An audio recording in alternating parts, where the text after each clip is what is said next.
ফলাফল যাই হোক সেটা হাসি মুখে মেনে নেওয়ার মানসিকতা রাখতে হবে।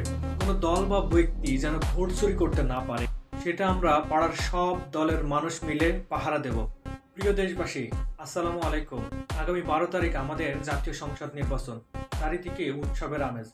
আমাদের শপথ হোক তিনটি: আমরা ভোট দেব কিন্তু কোনো রক্ত ঝরাবো না। আমার ভাইয়ের রক্ত ঝরিয়ে আমরা কোনো জয় চাই না। কারচুপি রুখে দেব। কোনো দল বা ব্যক্তি যেন ভোট চুরি করতে না পারে, সেটা আমরা পাড়ার সব দলের মানুষ মিলে পাহারা দেব। ভোট আমাদের পবিত্র আমানত, সেটা আমাদের সবাইকে রক্ষা করতে হবে। ভোট আমাদের পবিত্র আমানত, সেটা রক্ষা করার দায়িত্ব আমাদের সবার। ফলাফল মেনে নেওয়া, ফলাফল যাই হোক সেটা হাসি মুখে মেনে নেওয়ার মানসিকতা রাখতে হবে। দিন শেষে আমরা সবাই এই দেশের নাগরিক, আমরা সবাই এক। শেষ কথা, ভোট কেন্দ্র থেকে এসে আমরা যেন সবাই একসাথে বসে আবার চা খেতে পারি, আড্ডা দিতে পারি, মিলেমিশে থাকতে পারি। ভোট দিন শান্তিতে, বেঁচে থাকুন সম্প্রীতিতে। জয় হোক জনতার, মুখে ফুটুক হাসি। সুতরাং জয় হোক জনতার, মুখে ফুটুক হাসি।